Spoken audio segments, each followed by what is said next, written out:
Oke, baik. Selamat siang semuanya.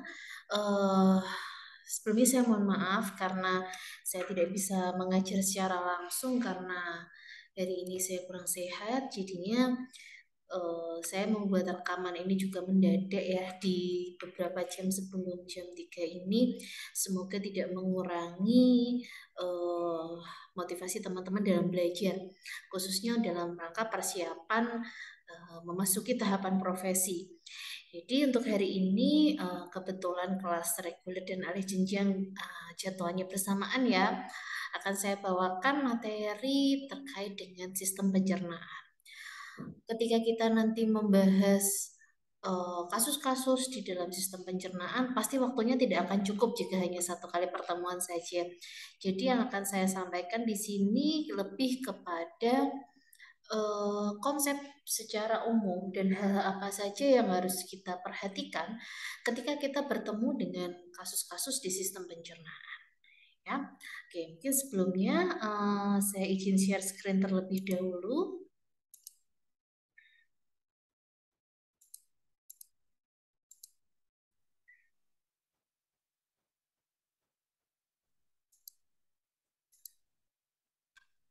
Oke, baik. Di sini saya akan membawakan tentang asuhan keperawatan di sistem pencernaan. Ketika kita belajar tentang konsep asuhan keperawatan, jangan lupa ya bahwa yang paling penting kita harus mengingat terkait dengan anatomi dan fisiologi di dalam sistem pencernaan. Nah, ini adalah gambaran secara umum ya. Jangan sampai ketika kita ketemu kasus hepatitis, appendicitis, kita nggak tahu nih bagian tubuh mana yang mengalami gangguan. Ya, kita tidak bisa membayangkan bagian tubuh mana yang mengalami gangguan. Ya, tidak boleh seperti itu. Karena di dalam asuhan keperawatan kita mengenal yang namanya pemeriksaan fisik. Nah, di pemeriksaan fisik ini pastilah nanti kita ketemu dengan pemeriksaan fisik yang fokus. Ketika bicara tentang pemeriksaan fisik yang fokus, ya, kasusnya gastritis, berarti kita harus memeriksa di area gasternya, di area lambungnya. Sebelah mana sih gaster atau lambung itu? Atau misalnya kasusnya adalah hepatitis gitu.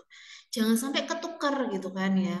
Atau bahkan eh, tidak sedikit sih kadang-kadang mahasiswa itu menuliskan pemeriksaan fisik itu lupa dengan posisi organnya. Ya, ketika pasiennya sakitnya hepatitis, nyerinya di perut bagian kiri, padahal hepar itu ada di sebelah kanan. Nah, kenapa kita harus betul-betul memahami anatomi dan juga fisiologinya? Kita review sedikit ya. Oke. Dalam sistem pencernaan fungsinya di sini adalah untuk mencerna dan menyerap makanan. Mencerna itu yang dimaksud adalah untuk apa ya, mengolah makanan yang kita makan, entah itu nanti dihancurkan ya, entah itu nanti dikombin dengan enzim-enzim ya, dan selanjutnya hal-hal yang memang kita butuhkan atau dibutuhkan oleh tubuh itu diserap. Nah, dari sistem pencernaan ini akan menyediakan dalam bentuk makanan, air, dan juga elektrolit bagi tubuh ya dalam bentuk nutrien yang dicerna dan sampai siap diabsorpsi atau diserap. Ya. Pencernaan ini merupakan suatu bentuk pemecahan makanan secara mekanik dan juga kimiawi. Mekanik itu berarti di sini ada proses penghancuran ya, bisa dengan pada saat di rongga mulut kita kunyah, kemudian pada saat usus itu apa tuh namanya di situ ada apa tuh pemecahan makanan yang lebih kecil-kecil lagi, di lambung juga seperti itu.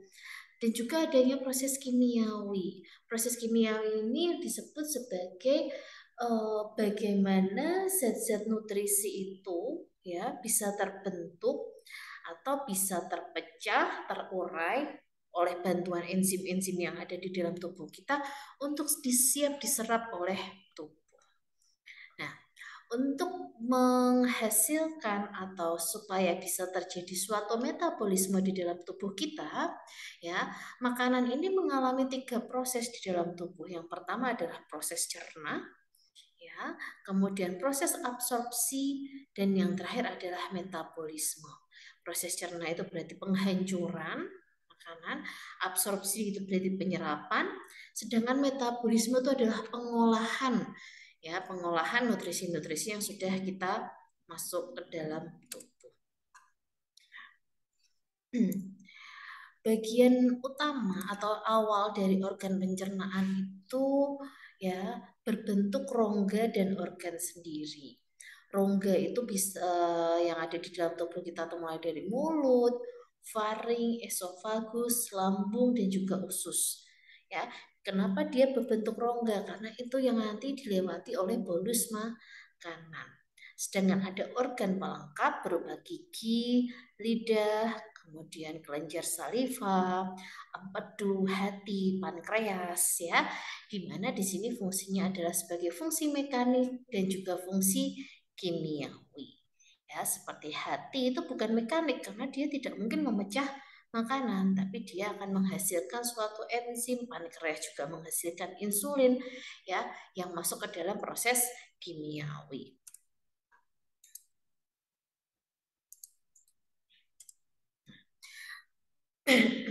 Proses pencernaan secara dasar itu mulai dari pertama itu adalah yang namanya proses motilitas, ya, kemudian proses sekresi, ya, pencernaan dan juga penyerapan.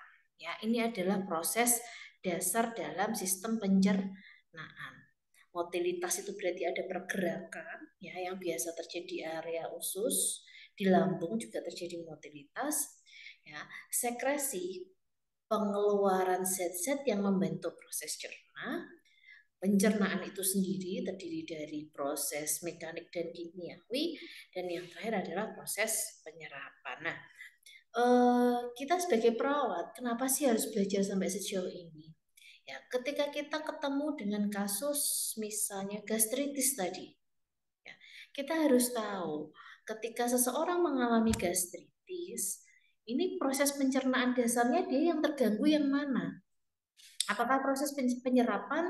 Apakah di lambung kita ada proses penyerapan? Mungkin tidak. Ya, proses yang mana ini di sini? Oh, ada proses sekresi, ya, atau ada proses motilitas di dalamnya. Nah, kita harus bisa mengidentifikasi hal tersebut. Tipoid. Nah, bagian mana sih dari keempat proses pencernaan dasar ini yang mengalami gangguan gitu? Fungsinya apa? Untuk menentukan intervensi yang tepat pada pasien. Ya, intervensi yang tepat pada pasien itu juga dilihat berdasarkan dari fisiologi mana yang mengalami gangguan. Jadi teman-teman besok pada saat proses profesi ya, jangan bosan-bosan ketika dosen itu menanyakan bagaimana patofisiologi penyakitmu. Maaf, bagaimana patofisiologi penyakitnya pasienmu. Ya, bukan berarti kita minta mahasiswa harus menghafalkan A sampai Z ya, proses penyakit suatu pasien tidak, tapi paling tidak ini menjadi dasar bagi kita, bagi perawat untuk menegakkan diagnosa dan menentukan intervensi yang tepat. Ya, kalau kita tidak tahu fungsi fisiologisnya yang bermasalah yang mana, bagaimana kita bisa menentukan intervensi yang tepat bagi pasien? Ya, oke. Nanti ini bisa dibaca sendiri ya. Oh, proses apa saja yang bisa terjadi di dalamnya.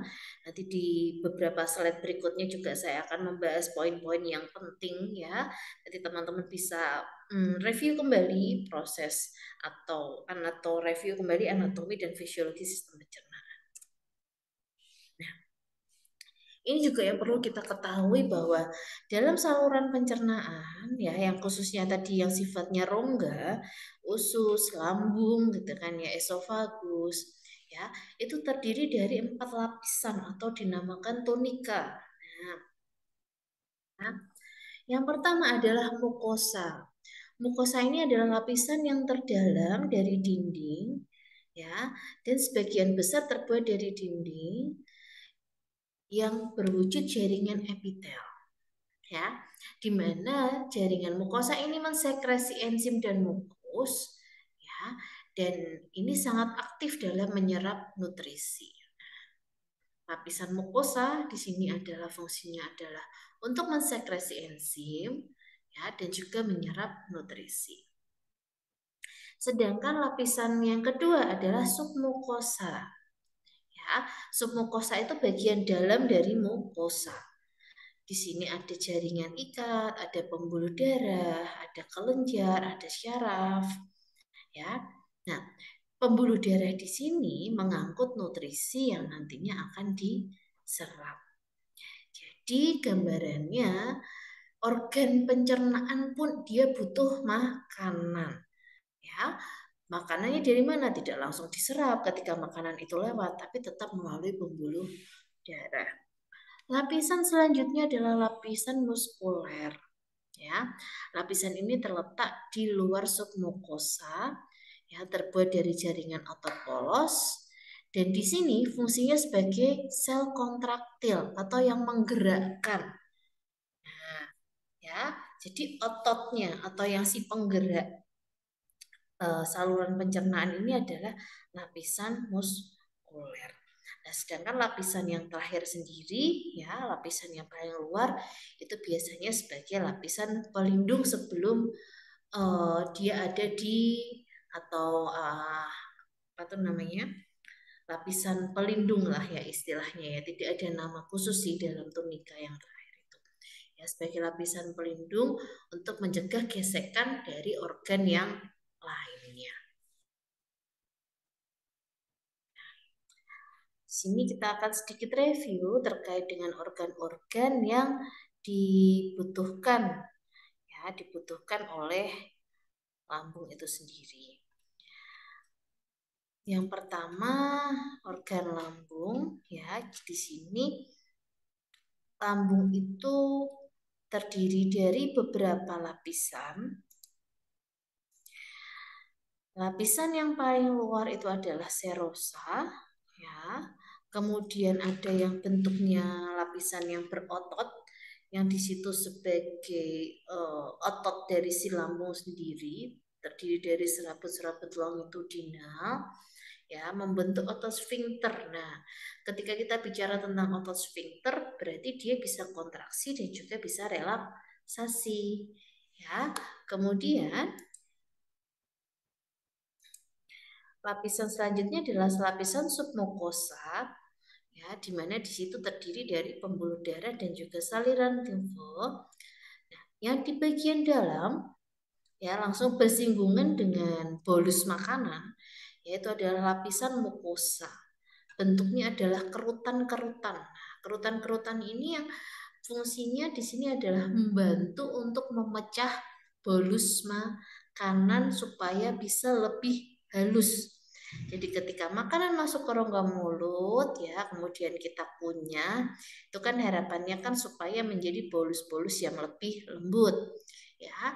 Tetapi sampai lambung, itu makanan yang kita makan tadi dalam bentuk bolus itu akan dihancurkan lagi supaya partikel-partikelnya bisa lebih kecil, ya, atas bantuan bentuknya kerutan-kerutan yang ada di lapisan mukosa. Kalau ini kita lihat bagian dari lambung, ya. Ya. Bagian fundus, ya, ini adalah bagian menonjol ke sisi kiri atas mulut esofagus. Jadi begitu esofagus, ya, bentuknya seperti leher, itu disebut fundus. Nah, kemudian bodinya sendiri atau bodi lambung ini adalah bagian yang bentuknya melebar atau terdilatasi di bawah fundus. Ya, kemudian bagian yang kecil selanjutnya, ya, yang menyempit itu adalah bagian pilorus, ya, dan ini menuju ke bagian duodenum. Nah, jadi lambung itu mulai dari fundus, bodi lambung, dan juga pilorus. Nah, ini gambarannya seperti ini, ya. Kalau teman-teman lihat di sini, ya, di bagian mukosa lambung itu ada yang namanya pilorik, mulai dari pilorik antrum, pilorik anal, ya, kemudian pilorik sphincter, di mana bentuknya adalah kerutan-kerutan, ya, yang membantu bolus makanan itu bisa lebih halus lah ibaratnya ketika dia masuk ke duodenum, ya, seperti itu gambarannya.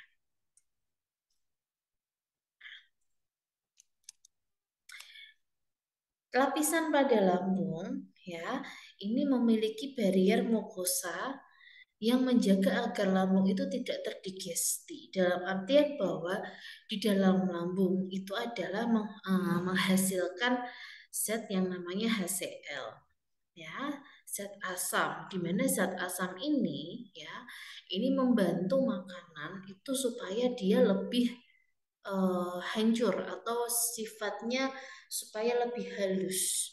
Nah, zat asam ini sifatnya sangat iritan, sehingga supaya lambung itu tidak teriritasi oleh zat yang dihasilkan sendiri, ya, sehingga punya lapisan-lapisan yang sebagai barrier, ya, yang menjaga.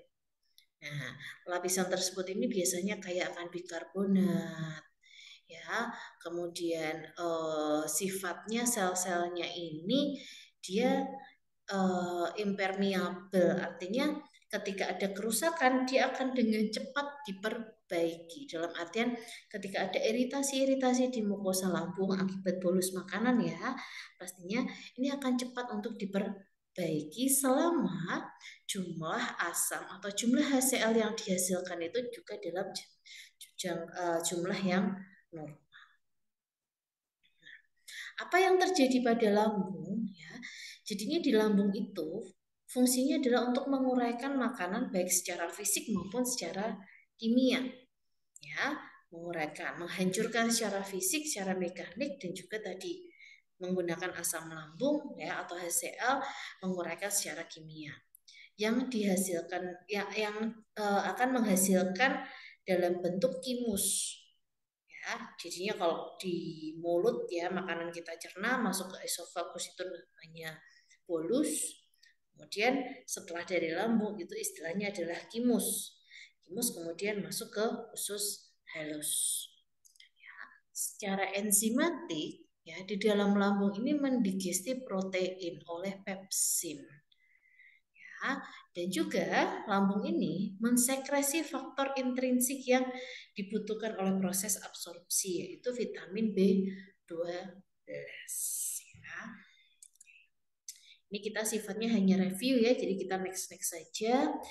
Kemudian yang penting selanjutnya adalah pankreas. Di sini pankreas ini fungsinya sebagai fungsi eksokrin, di mana dia mensekresi cairan pankreatik yang fungsinya adalah untuk memecahkan makanan. Ya, selain itu, dia juga memiliki fungsi endokrin, di mana dia melepaskan insulin dan juga glukagon. Nah, kita tahu bahwa insulin ini sangat dibutuhkan oleh tubuh kita sebagai kunci untuk membuka sel atau jaringan, sehingga glukosa yang kita konsumsi, ya, yang ada di dalam darah itu bisa masuk ke dalam sel dan bisa digunakan sebagai bahan untuk proses metabolisme. Oke. Nah, dalam cairan pankreas atau cairan yang dihasilkan oleh pankreas, ya, ini dapat menetralkan kimus yang asam. Nah, kita tahu bahwa tadi, ya, kimus atau makanan yang sudah dihancurkan oleh lambung tadi itu kan bantuan dari HCl, pasti akan terbawa juga, ya, sifat asamnya. Nah, si pankreas ini, ya, dia fungsinya adalah menetralkan kimus yang asam itu tadi. Supaya apa? Supaya ketika masuk ke dalam usus nanti, ya, ke usus halus, ke usus 12 jari, itu tidak mengiritasi mukosa yang ada di dalam usus. Ya. Nah, ternyata cairan pankreas ini mengandung yang namanya natrium bikarbonat yang sifatnya adalah basa. Nah, kalau di lambung tadi sifatnya asam, sedangkan kalau cairan pankreas ini sifatnya basa. Di mana fungsinya di sini adalah untuk menetralkan cairan asam yang datang dari lambung. Nah, tubuh tidak bisa ya menghambat ya HCl yang keluar dari lambung menuju ke usus ya ke duodenum.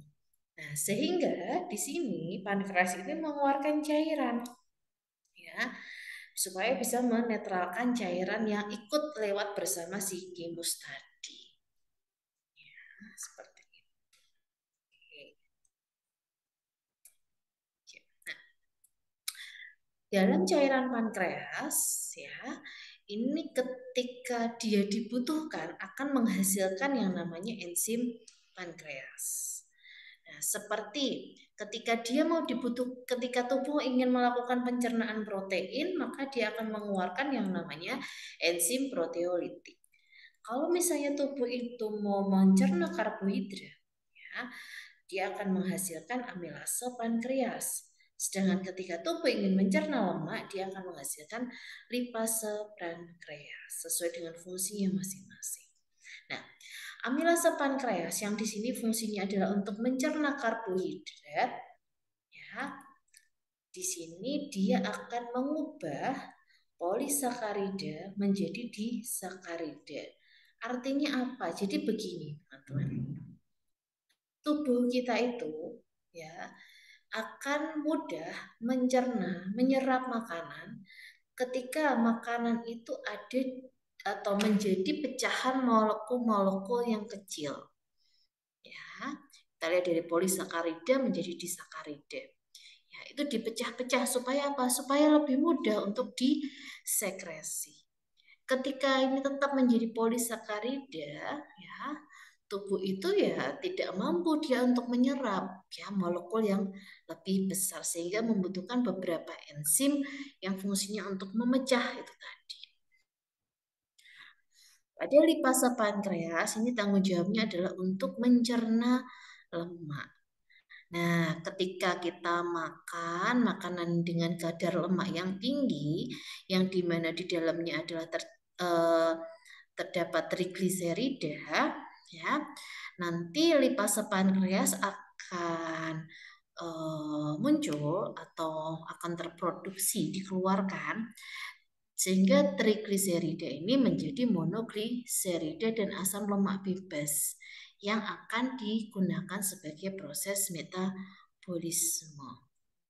Nah, ketika seseorang mengalami peningkatan kadar trigliserida, berarti selain faktor dia mungkin yang dikonsumsi adalah makanan yang berlemak tinggi, ya, ada kemungkinan si pankreas ini dia tidak adekuat atau tidak mampu dalam menghasilkan enzim lipase pankreas sehingga trigliseridanya ini tidak bisa terpecah, dia tidak bisa digunakan untuk metabolisme di dalam tubuh.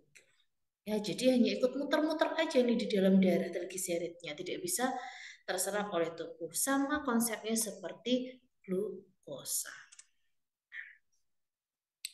Sekarang kita masuk ke usus halus ya. Nah, di usus halus ini tempat berlangsungnya sebagian besar proses pencernaan dan juga proses penyerapan.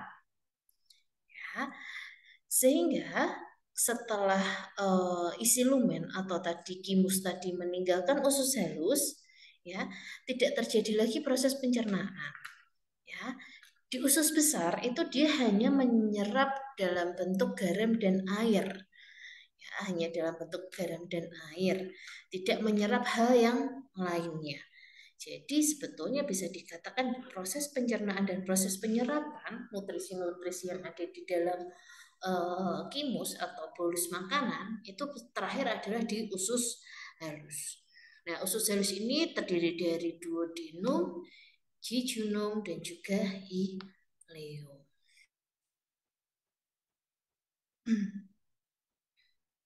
Nah, bagaimana prosesnya ya?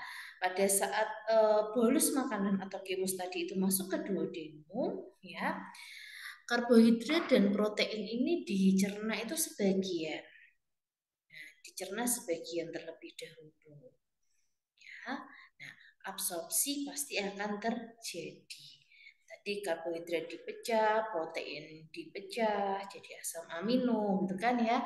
Kemudian diserap oleh tubuh atau diabsorpsi oleh tubuh di sini. Nah, karbohidrat pada saat di usus halus yang dapat diserap itu dalam bentuk disakarida, bukan polisakarida. Ketika tadi polisakarida pasti tidak mampu untuk diserap. Ya. Nah, contohnya bentuknya disakarida itu seperti maltosa, sukrosa, dan juga laktosa. Nah, sebetulnya disebut disakarida itu adalah monosakarida yang dapat diserap. Ya, di dalam maltosa, sukrosa, dan laktosa di dalamnya itu ada glukosa, galaktosa, ada fruktosa. Jadi kalau kita lihat sukrosa dan juga glukosa itu bukan satu level. Ya, monosakarida yang paling kecil itu bentuknya adalah glukosa, galaktosa, dan fruktosa, sedangkan bentuk disakarida itu adalah maltosa, sukrosa, dan juga laktosa. Ya.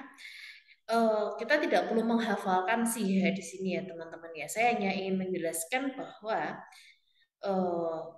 dalam setiap organ pencernaan itu memiliki fungsinya masing-masing.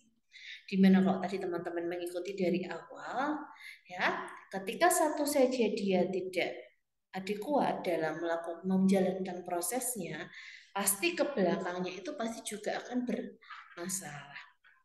Ketika pankreas tidak bisa menghasilkan insulin, ya, polisakarida yang masuk ke dalam tubuh tidak akan terpecah. Ketika tidak terpecah, otomatis juga tidak dapat diserap oleh tubuh. Intinya seperti itu. Nah, oke. Protein sendiri, ya, ini dicerna atau yang dapat diserap oleh tubuh itu dalam bentuk asam amino dan asam peptida. Ya. Nah, asam amino di sini yang nanti diserap oleh sel usus halus, ya, sel usus halus melalui yang namanya transport aktif. Nah, transport aktif artinya di sini dia memiliki berat molekul yang lebih tinggi sehingga dia bisa masuk ke dalam atau bisa menembus ke dalam sel.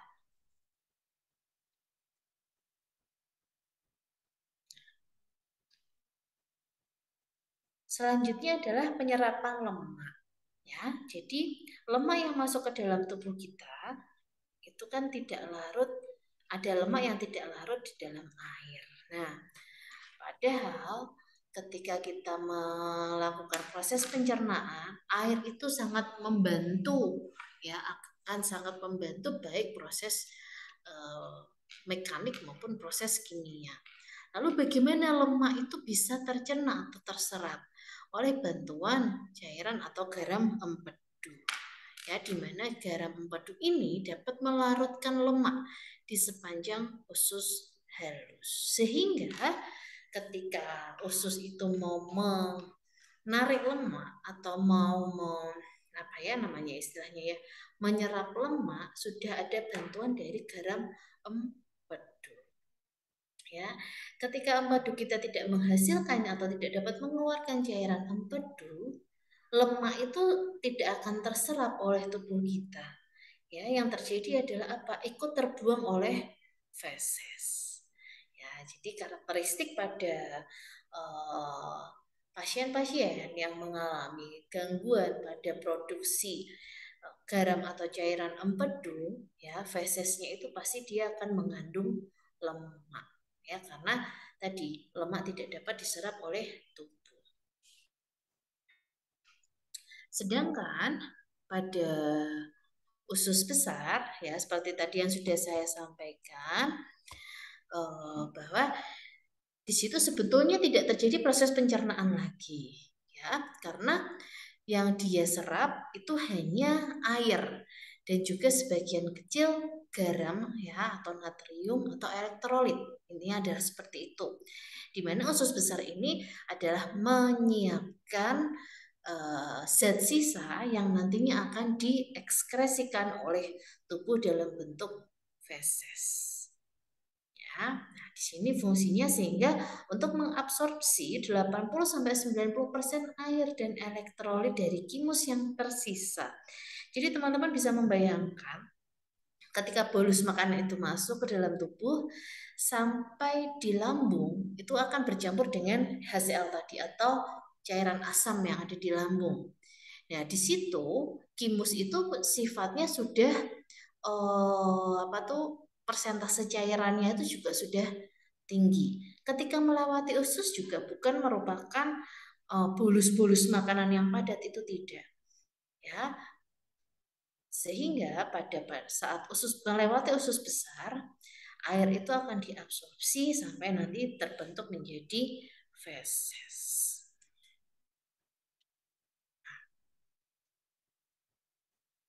Ini nanti bisa dibaca sendiri.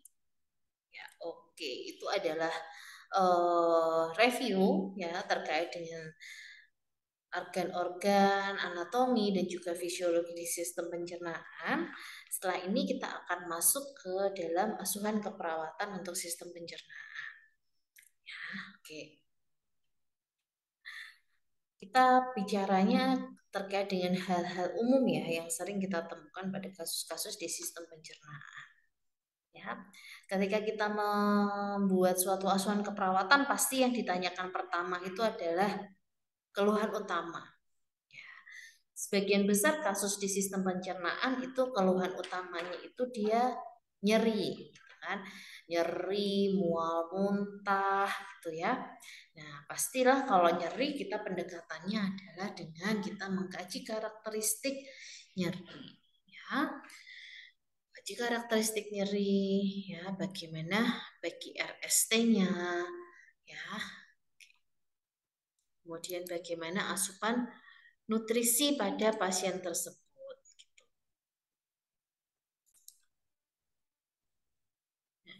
Selain nyeri, kita tadi yang seperti yang saya sampaikan bahwa kita itu harus mengkaji bagaimana asupan nutrisi dia sehari-hari, gitu ya. Bagaimana pola dia makan, ya, jenis makanan apa saja yang dia konsumsi, termasuk minuman apa saja yang dia sering konsumsi setiap harinya. Kemudian bagaimana riwayat nutrisi, seperti berat badannya dia bagaimana, ya, apakah itu sudah eh, berlangsung kurang lebih selama 5 hari untuk gangguan nutrisi yang dia alami. Nah, ketika sudah berlangsung selama 5 hari, ya 5 hari itu dalam artian misalnya nih pasien mengeluh mual muntah gitu, ya. Ketika itu baru terjadi tadi pagi gitu kan, tadi pagi kita harus evaluasi lagi apakah memang ini mual muntah diakibatkan karena betul-betul masalah terkait dengan gangguan nutrisinya, ya, atau hal yang lain. Batasan 5 hari ini bukan berarti bahwa kalau belum 5 hari masalah belum terjadi, tidak, ya, tetapi menjadi dasar pertimbangan kita untuk menentukan berat ringannya gangguan nutrisi yang sudah terjadi pada pasien. Ketika ini keluhannya sudah 5 hari, oh ini berarti masalah gangguan nutrisinya ini sudah berat. Kita harus lebih kaji lebih fokus lagi terkait dengan pengkajian nutrisi untuk ABCD-nya, ya. Hanya itu terkait dengan antropometri. Kalau dia udah mual muntah, ya, kemudian bagaimana dengan berat badannya, apakah dia mengalami penurunan, gitu. Kemudian bagaimana hasil pemeriksaan laboratoriumnya, gitu. Kalau dia mual muntah baru 1 hari, ya, kemungkinan belum terjadi gangguan elektrolit. Tapi kalau sudah 5 hari, kita harus kaji lebih dalam lagi. Klinisnya bagaimana? Turgor kulit, kemudian bagaimana konjungtivanya, ya, kemudian terkait dengan eh, peristaltik usus, nyerinya pada area abdomen gitu. Ya, kemudian terkait dengan dietnya selama dia keluhan, terus bagaimana dietnya? Diet dalam artian di sini adalah pola makannya ini bagaimana gitu, ya, untuk menentukan berat ringannya gangguan nutrisi yang terjadi. Nah, di dalam eh, masalah nutrisi ya atau di sistem pencernaan ini memang erat kaitannya dengan masalah nutrisi. Kita harus mengkaji terkait dengan intake yang biasa dia konsumsi sehari-hari dipengaruhi apakah ada pengaruh latar belakang budaya misalnya tidak boleh atau ke apa ya kulturalnya ya misalnya ya tidak boleh seorang perempuan itu misalnya makan daging merah atau apa begitu ya kesukaan misalnya dia sukanya itu cuman sumber protein saja lauk pauk saja dia tidak suka konsumsi sayur dan buah gitu.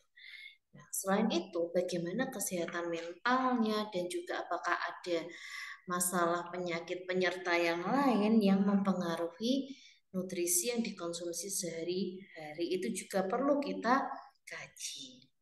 Kemudian apakah pasien itu punya alergi terkait makanan tertentu ya atau adanya intoleransi tentang jenis makanan ya misalnya dia tidak bisa makan nasi yang teksturnya itu keras gitu. Dia kalau makan nasi itu teksturnya itu lembek. Karena kalau teksturnya keras ya akan mudah mengiritasi lambung. Nah, itu kita harus kaji hal-hal yang seperti itu. Dia punya diet khusus atau tidak? Misalnya dia punya penyakit penyerta yang lain gitu.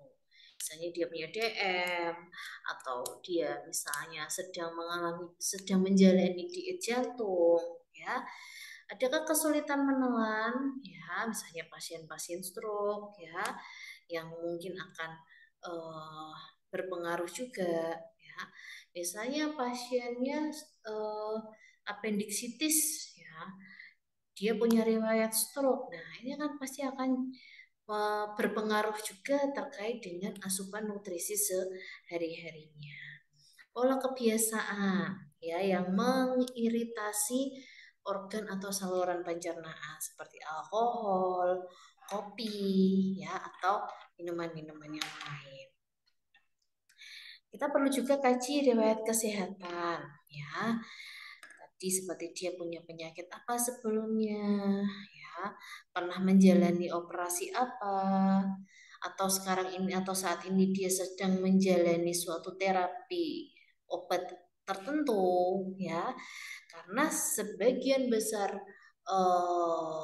obat-obatan farmakologi pasti memiliki efek samping ke sistem pencernaan. Dan terkadang ada beberapa pasien yang efek sampingnya itu dirasakan dalam level yang berat. Ya, sehingga ini juga bisa menjadi bahan pengkajian kita sebagai seorang perawat.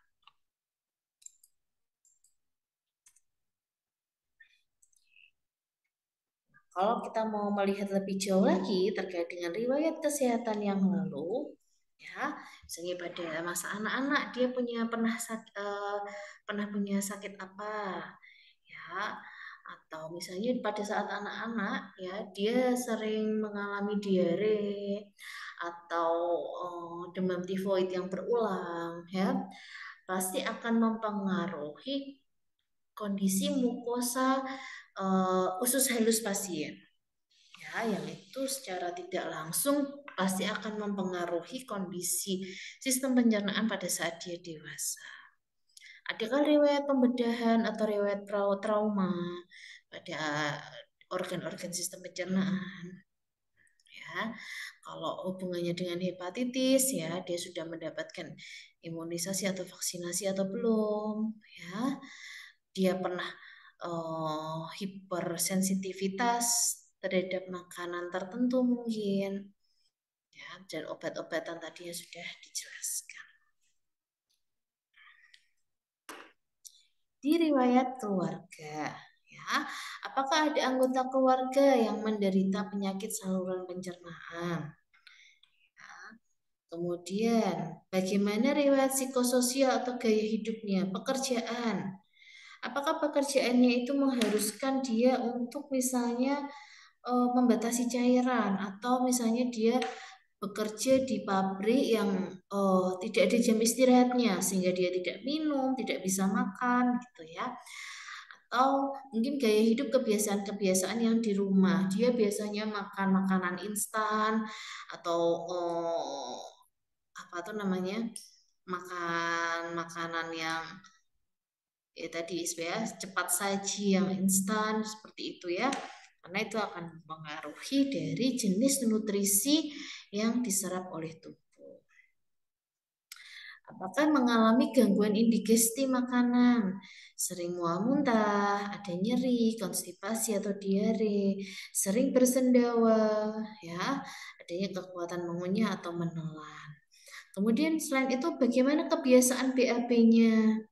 Ya, sehari sekali atau 2 hari sekali atau memang terkadang lebih dari tiga hari sekali ya. Dia kesulitan untuk BAB, bagaimana warna, konsistensi, adakah nyeri atau perdarahan, ya. Kemudian ternyata stres juga ya. Stres juga itu juga akan mempengaruhi sistem pencernaan. Kenapa? Apa hubungannya stres dengan sistem pencernaan? Ketika seseorang mengalami stres atau dia mendapatkan stresor, sistem syaraf yang bekerja adalah sistem syaraf simpatik. Ya, di mana sistem syaraf simpatik ini fungsinya adalah sebagai vasokonstriktor, vasokonstriksi. Ketika tubuh mengalami fase vasokonstriksi, itu termasuk ya organ-organ yang menghasilkan enzim pun dia juga pasti akan terhambat gitu. Ya, sehingga pengeluaran enzim-enzim di dalam tubuh yang salah satunya adalah enzim pencernaan juga pasti akan terganggu. Pada pemeriksaan fisik, nah dalam pengkajian ya penting kita harus melakukan pemeriksaan fisik. Ya, pemeriksaan fisik ya yang pertama adalah di abdomen, terutama di abdomen. Nah, yang perlu kita lakukan pengkajian fisik atau pemeriksaan fisik secara fokus adalah abdomen yang berada di area di bawah diafragma dan di atas rongga pelvis. Dengan 4 metode, yang pertama adalah inspeksi dulu, auskultasi, perkusi, dan palpasi. IAPP, bukan IPPA. Kenapa? Karena perkusi dan palpasi itu akan mempengaruhi bising usus ya, karena kita tahu tadi usus ya salah satu lapisannya adalah otot, di mana di dalamnya itu adalah ada sel kontraktil. Ketika kita tekan atau ketika kita ketuk ya, sel kontraktil itu pasti akan lebih aktif sifatnya ya, sehingga akan mempengaruhi bising usus. Nah, ketika teman-teman mau melakukan pemeriksaan fisik abdomen, boleh menggunakan versi kuadran atau boleh menggunakan versi regio. Nah, kalau bentuknya versi kuadran berarti ada 4, sedangkan kalau regio itu ada 9. Dan pada saat pemeriksaan, baik auskultasi, perkusi dan juga palpasi itu harus menyeluruh. Tergantung kita mau pakai model yang mana. Ya, dan ini sifatnya juga harus sirkuler, tidak boleh lompat-lompat. Misalnya nih, ya ketika mau pakai area kuadran, ya misalnya mau dimulai dari yang right upper dulu, sebelah kanan. Ya, yang kedua ya berarti ya ke left upper. Ya, kemudian yang left lower dan yang terakhir adalah ke right lower. Tidak boleh misalnya ngilang ya 1, 3, 2, 4, jangan ya. Harus sifatnya adalah sirkuler. Begitu juga yang regio. Ya, misalnya hipokondriaka kanan, kemudian menuju ke epigastrik, ya. Dari epigastrik menuju ke hipokondriaka kiri. Dari sini kemudian turun ke lumbar yang kiri. Ya, kemudian turun dulu ke iliaka kiri. Habis itu ke hipogastrik, iliaka kanan, ya. Kemudian dari iliaka kanan ke atas ke raik lumbal, dan yang terakhir adalah di umbilical. Ya, sifatnya terus sirkuler, tidak boleh lompat-lompat. Sekali lagi akan sangat mempengaruhi dari kontraksi usus.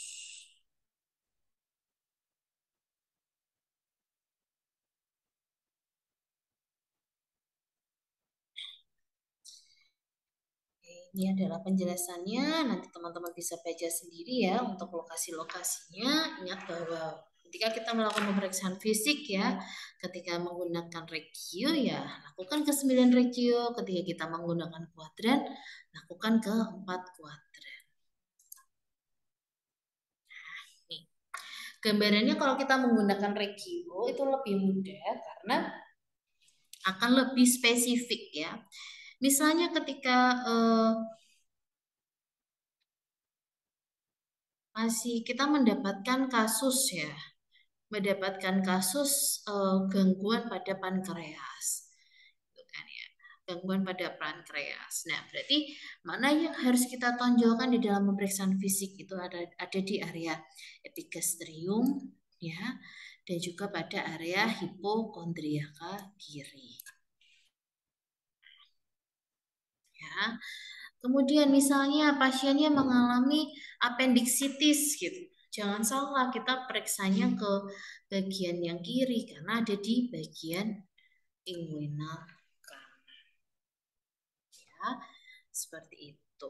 Ini adalah organ-organ yang bisa kita identifikasi berdasarkan hasil pemeriksaan fisik. Nah, ini kalau berdasarkan kuadran ya, berdasarkan kuadran. Pasien hepatitis gitu ya. Berarti yang harus kita pemeriksaan secara fokus adalah di bagian right upper karena di sini adalah terdapat liver.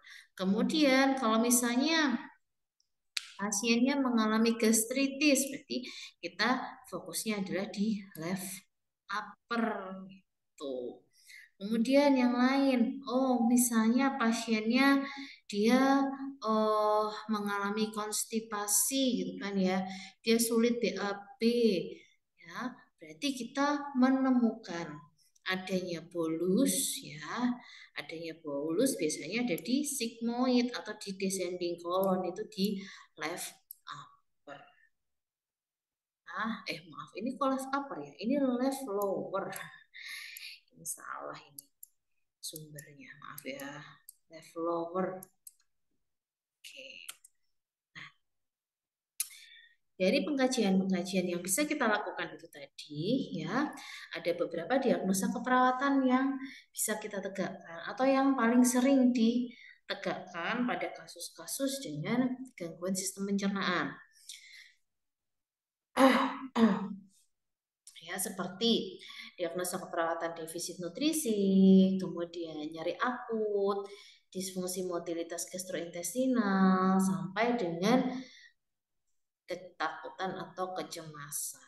Ya, Bu, bagaimana dengan gangguan citra tubuh? Ya, ketika pasiennya itu memang mendapatkan suatu terapi ya menggunakan stoma, ya yang biasanya itu akan mengalami masalah keperawatan gangguan citra tubuh. Nah, kita akan bahas satu-satu diagnosa keperawatan ya, karena ini sangat penting untuk teman-teman semuanya. Yang pertama adalah defisit nutrisi. Nah, kita lihat dari definisinya. Ya, definisi dari defisit nutrisi, di mana terjadi asupan nutrisi yang tidak cukup ya untuk memenuhi kebutuhan metabolisme. Adanya asupan yang tidak cukup untuk memenuhi kebutuhan metabolisme. Penyebabnya biasanya karena pasti tidak mampu menelan makanan, pasti tidak cukup nutrisi yang masuk. Ya, ketidakmampuan mencerna makanan. Nah, kalau mencerna makanan berarti di sini ada gangguan secara mekanik dan secara kimiawi. Nah, kita tadi sudah belajar kan tentang sistem pencernaan. Bahwa dikatakan pencernaan itu ada proses fisik dan juga proses kimiawi. Selanjutnya, tidak mampu mengabsorpsi nutrien. Nah, tidak mampu mengabsorpsi nutrien. Nah, biasanya pada kasus-kasus apa ini tidak mampu mengabsorpsi nutrien? Ada kasus-kasus akibat dari gangguan fungsi pankreas. Ya, tadi di pankreas kan ada enzim-enzim yang fungsinya untuk membantu absorpsi nutrien kan ya. Nah, di situ permasalahannya di situ. Kemudian selain itu, mungkin karena ada kebutuhan metabolisme yang meningkat. Ya, sedangkan ini faktor yang lain ada faktor ekonomi dan faktor psikologis. Yang terpenting ketika kita menentukan atau kita menegakkan diagnosa defisit nutrisi, data mayor yang harus ada. Berat badan menurun minimal 10% di bawah rentang ideal. Berarti kita harus menilai berat badan idealnya pasien. Ya, rumus untuk berat badan ideal itu mudah ya. Silakan nanti teman-teman bisa cari sendiri. Ya, ada yang perhitungannya itu hanya dengan tinggi badan saja, tinggi badan dikurangi 110. Ada yang memang menggunakan IMT dan lain-lain. Intinya ketika kita mau menegakkan defisit nutrisi, kita harus tahu berat badannya pasien dan juga tinggi badannya pasien untuk menentukan indeks massa tubuhnya. Ya. Selain itu gejala atau tanda minor yang dapat ditegakkan ketika kita mau menegakkan defisit nutrisi seperti adanya kram atau nyeri abdomen, nafsu makan yang menurun, bising usus yang hiperaktif, ya, membran mukosa pucat, ya, kadar albuminnya turun, ya, adanya diare. Ini adalah kondisi-kondisi klinis terkait yang dapat menyebabkan defisit nutrisi. Selanjutnya, diagnosa yang bisa ditegakkan adalah diare. Diare di sini disebut sebagai pengeluaran feses yang sering, lunak, dan tidak berbentuk. Ya, penyebabnya itu macam-macam, mulai dari fisiologis, psikologis, dan juga situasional. Ya, dengan batasannya untuk tanda mayor, defekasi lebih dari 3 kali dalam 24 jam. Nah, ini perlu dicatat ya. Dan sifatnya lembek atau cair.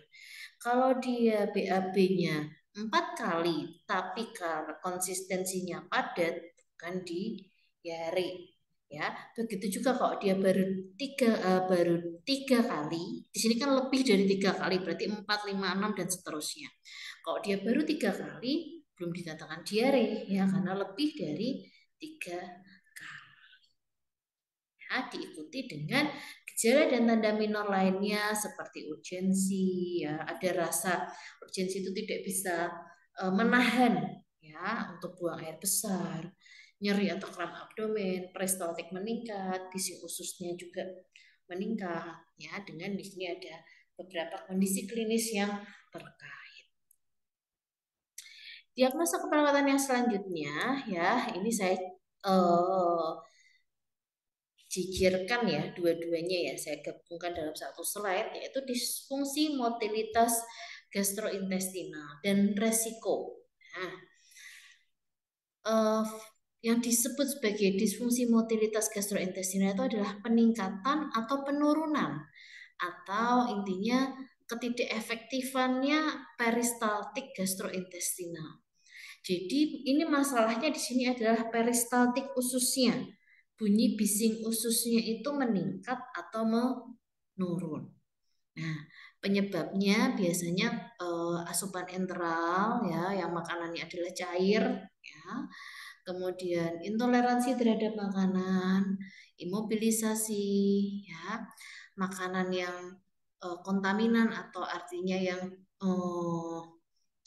ibaratnya ya dapat mempengaruhi peristaltik usus terlalu pedas, terlalu pedas seperti itu.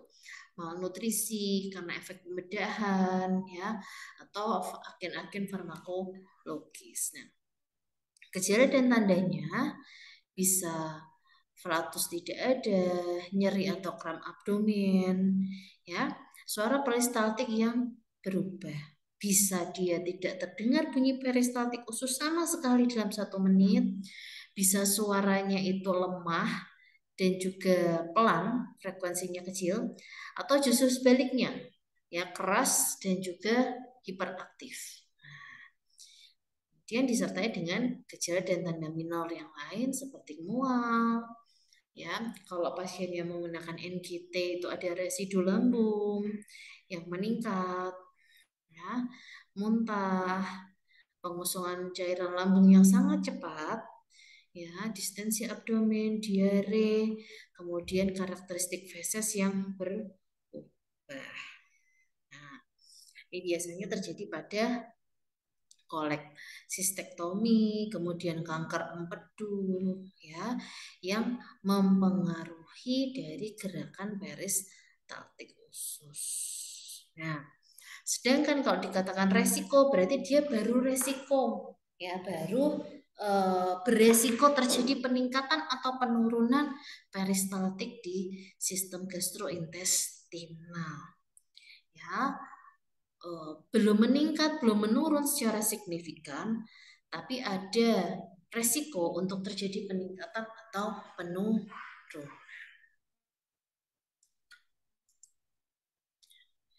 Selanjutnya ya adalah hipovolemia.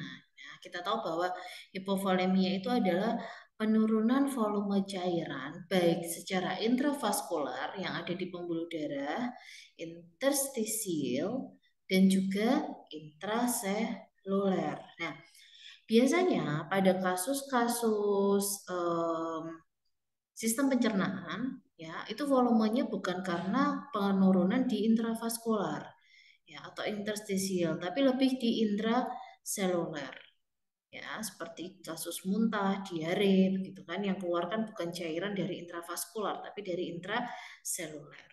Penyebabnya bisa karena kalau yang hubungannya sama sistem pencernaan ya, biasanya karena kehilangan cairan aktif pada diare, pada muntah, gitu.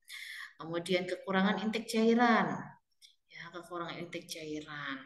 Nah, itu yang paling sering terjadi di situ. Nah, gejala dan tanda mayornya kita tahu ya frekuensinya nadimnya meningkat, ya. Frekuensinya meningkat tapi perabaannya itu lemah, ya. Kemudian tekanan darahnya menurun, turgor kulit turun, membran mukosa kering, urin outputnya itu menurun. Ya, ada rasa lemah, haus, ya, bisa sampai mengalami perubahan status mental, suhu tubuh yang meningkat, ya. Oke. Berat badan yang turun tiba-tiba. Nah, ini juga karena cairan di dalam tubuh yang banyak terbuang, ya, bukan karena berat badannya atau massa ototnya yang berkurang di sini, tapi karena cairannya yang berkurang. Selain itu, masalah yang bisa ditegakkan yang lainnya adalah konstipasi. Ya, di mana konstipasi ini adalah penurunan defekasi yang normal disertai dengan pengeluaran feses yang sulit dan tidak tuntas. Sifatnya ini kering dan juga banyak. Ya, selain ada tadi pengeluaran feses yang sulit, ada rasa tidak tuntas dan sifatnya itu kering fesesnya. Penyebabnya sangat banyak, ya. Kalau pada kasus-kasus di sistem pencernaan itu seperti penurunan motilitas gastrointestinal, ya. Kemudian ketidakcukupan diet, ketidakcukupan asupan serat, ya, kelemahan otot abdomen, misalnya pada kasus-kasus post op, ya. Kemudian situasional, perubahan jenis makanan, penggunaan laksatif, ya, ketidakteraturan proses defekasi, kebiasaan menahan defekasi itu bisa mengalami konstipasi. dengan gejala mayor, ya, defekasi kurang dari 2 kali dalam seminggu. Berarti kalau dalam seminggu dia BAB-nya itu cuma 1 kali, itu bisa kita tegakkan konstipasi. Ya. Kemudian pada saat proses pengeluaran feses, pasien kesulitan atau lama, ya pada saat dia BAB. Fesesnya keras, kemudian peristaltiknya bisa menurun juga. Jadi sebenarnya masih banyak sekali sih ya diagnosa-diagnosa perawatan yang bisa kita tegakkan tergantung dari kasus-kasus yang kita pelajari. Ya, intinya kalau di dalam sistem pencernaan diagnosa yang bisa kita tegakkan itu yang hubungannya dengan masalah malnutrisi seperti tadi, defisit nutrisi, ya. Kemudian gangguan ingesti. Gangguan ingesti itu pada saat proses yang ada di mulut atau mastikasi ya, pada saat proses mengunyah gitu. Atau pada saat proses menelan. Nah, itu adalah gangguan ingesti. Ketidakmampuan pasien dalam mengunyah atau menelan ya, itu bisa menjadi masalah di sistem pencernaan. Kemudian bisa juga dari gangguan digesti. Nah, ketika terjadi masalah di lambung ya, gangguan digesti. Kemudian proses penyerapan di usus halus, proses absorpsi. Ya. Selanjutnya misalnya tadi ya kasus diare gitu. Kemudian disfungsi motilitas usus ini adalah gangguan digesti. Kemudian selanjutnya adalah gangguan eliminasi pada saat proses defekasi seperti konstipasi, ya, kemudian hipovolemi itu adalah gangguan di eliminasinya.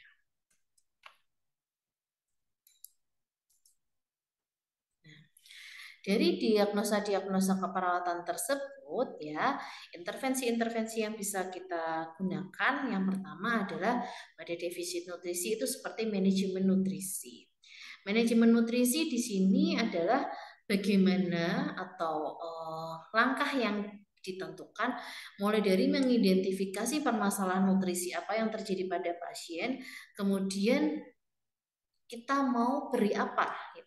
Itu adalah manajemen nutrisi. Oh, dia kurang asupan serat gitu ya, sehingga di situ manajemen nutrisinya berarti harus apa hubungannya dengan peningkatan serat. Bisa ditambah dengan edukasi diet dan juga dengan pemantauan nutrisi. Pemantauan nutrisi itu dilihat dari misalnya pengukuran berat badan secara berkala, pemeriksaan fisik secara berkala, itu adalah pemantauan nutrisi. Ya, berapa banyak porsi yang dia makan itu adalah pemantauan nutrisi. Tapi kok manajemen nutrisi itu lebih luas lagi. Mulai dari kita mengidentifikasi dia butuhnya apa sampai dengan apa yang bisa kita berikan. Ya, seperti itu. Kemudian diare. Pada diagnosa keperawatan diare yang bisa kita lakukan adalah manajemen diare dan juga pemantauan cairan. Bedanya apa? Kalau pemantauan cairan itu hanya memantau cairannya saja. Apakah dia masih kekurangan cairan? Apakah cairannya dia sudah cukup? Tapi kalau manajemen diare, ya, di situ kita melihat penyebabnya itu apa, ya, kemudian bagaimana cara mengatasinya atau menanganinya, ya, beri tambahan garam fisiologis supaya tidak kekurangan elektrolit itu masuk ke dalam manajemen diare. Farmakologi juga ada di situ. Untuk diagnosa keperawatan disfungsi motilitas gastrointestinal atau resiko disfungsi motilitas gastrointestinal itu yang pertama bisa melakukan manajemen nutrisi.